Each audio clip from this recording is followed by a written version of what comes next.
Bantwal BJP ವತಿಯಿಂದ ನಿಕಟಪೂರ್ವ ರಾಜ್ಯ BJP ಅಧ್ಯಕ್ಷ ಹಾಗೂ ಸಂಸದ ನಳಿನ್ ಕುಮಾರ್ ಕಟೀಲ್ ಅವರಿಗೆ ಅಭಿನಂದನಾ ಕಾರ್ಯಕ್ರಮ ಬಿಸಿ ರೋಡಿನ ಸ್ಪರ್ಶಕಲಾ ಮಂದಿರದಲ್ಲಿ ನಡೆಯಿತು.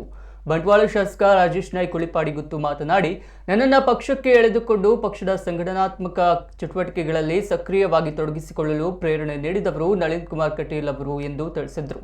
ಅಭಿನಂದನೆಯನ್ನು ಸ್ವೀಕರಿಸಿದ ನಳಿನ್ ಕುಮಾರ್ ಕಟೀಲ್ ಮಾತನಾಡಿ, ಜಿಲ್ಲೆಯನ್ನು ಕಾಂಗ್ರೆಸ್ ಮುಕ್ತ ಜಿಲ್ಲೆಯಾಗಿ ಮಾಡುವುದು, ರಾಜ್ಯದಲ್ಲಿ 28 ಸ್ಥಾನವನ್ನ ಬಿಜೆಪಿ ಅಭ್ಯರ್ಥಿಗಳು ಗೆಲ್ಲುವಂತೆ ಮಾಡಲು ಪಕ್ಷವನ್ನ ಸಂಘಟನಾತ್ಮಕವಾಗಿ ಬೆಳೆಯಲು ಪ್ರಾಮಾಣಿಕವಾಗಿ ದುಡಿಯುತ್ತೇನೆ ಎಂದರು. ವೇದಿಕೆಯಲ್ಲಿ ಕೆ ಪದ್ಮನಾಭ ಕೊಟ್ಟಾರಿ, ಪ್ರಮುಖರಾದ ಸುಲೋಚನಾ ಜಿಕೆ ಭಟ್ ಮತ್ತಿತರರು ಉಪಸ್ಥಿತರಿದ್ದರು.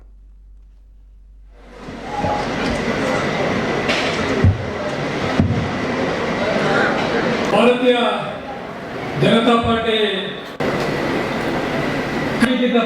ನಮ್ಮ ಮಾಧ್ಯಮದ ಮುಖಾಂತರ ತಂದಿದೆ ಮುಂಜಾನೆ ಗೊಂದಲ ಕಾಪಾಡಿನ ವಾತಾವರಣ ಮಂತ್ರಿ ಬಳಿ ಈ ವಿಚಾರ ಬೈಜಂದಾಂಡ ಕ್ಷೇತ್ರ ಅಧ್ಯಕ್ಷ ಮಾಧ್ಯಮದಲ್ಲಿ ಕೇಂದ್ರದಿಂದ ಇಂಚು ದಾದ ಕೇಂದ್ರ ಮಾಧ್ಯಮದ ಮುಖಾಂತರ ಮಂತ್ರಿ ಬಳಿಗ ಇದು ಮುಂಜಾನೆ ಬಹಳಷ್ಟು ಬಾರಿ ಆಯಿತು.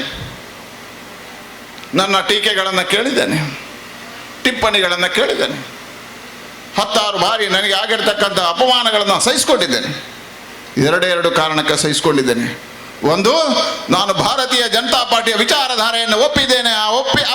ಹಾಗಾಗಿ ಭಾರತೀಯ ಜನತಾ ಪಾರ್ಟಿಯ ಸಂಘಟನೆ ಮಾಡುವುದೇ ನನ್ನ ಗುರಿ. ಹಾಗಾಗಿ ಆ ಕಾರಣಕ್ಕೋಸ್ಕರ ನನಗೆ ಎಷ್ಟೇ ಅಪಮಾನಗಳಾದರೂ ನಾನು ಪಾರ್ಟಿಯ ಕಾರ್ಯವನ್ನು ಮಾಡುವುದಕ್ಕೋಸ್ಕರ ಹಾಗಾಗಿ ಮುಂದಿನ ಲೋಕಸಭಾ ಸದಸ್ಯರ ಸ್ಥಾನ ನನಗೆ ಸಿಗಬೇಕು ಅಂತ ಏನಿಲ್ಲ.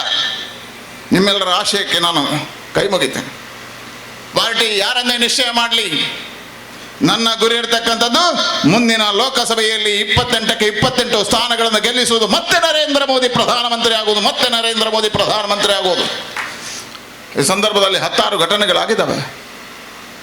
16 ಘಟನೆಗಳಾದಾಗ ನೋವನ್ನು ಅನುಭವಿಸಿದೆ. ಶರತ್ ಮಡಿವಾಳನ ಹತ್ಯೆ ಇರ್ಬೋದು, ಪ್ರಶಾಂತ್ ಪೂಜಾರಿ ಹತ್ಯೆ ಇರ್ಬೋದು, ದೀಪಕ್ ರಾವ್ ಹತ್ಯೆ ಇರ್ಬೋದು, ಪ್ರವೀಣ್ ನೆಟ್ಟಾರ್ ಹತ್ಯೆ ಇರ್ಬೋದು. ಆ ಎಲ್ಲ ಸಂದರ್ಭದಲ್ಲಿ ಅವರ ಮನೆಯವರ ಜೊತೆ ನಿಂತಿದ್ದೇವೆ. ನಿಮ್ಮ ಗೌರವಕ್ಕೆ ಚ್ಯುತಿ ಬಾರದ ರೀತಿಯಲ್ಲಿ ನೀವು ಇಟ್ಟಿರ್ತಕ್ಕಂಥ ವಿಶ್ವಾಸಕ್ಕೆ ಸರಿಯಾಗಿ ನಾನು ರಾಜಕಾರಣವನ್ನು ಮಾಡ್ತೇನೆ. ಖಂಡಿತವಾಗಿ ನನಗೂ ದುಃಖ ಇದೆ. 4.5 ವರ್ಷಗಳ ಕಾಲದ ಜವಾಬ್ದಾರಿ ಅಡಿಯಲ್ಲಿ ನನಗೆ ಹಳ್ಳಿಗಳಿಗೆ ಬರಲಿಕ್ಕೆ ಆಗಲಿಲ್ಲ.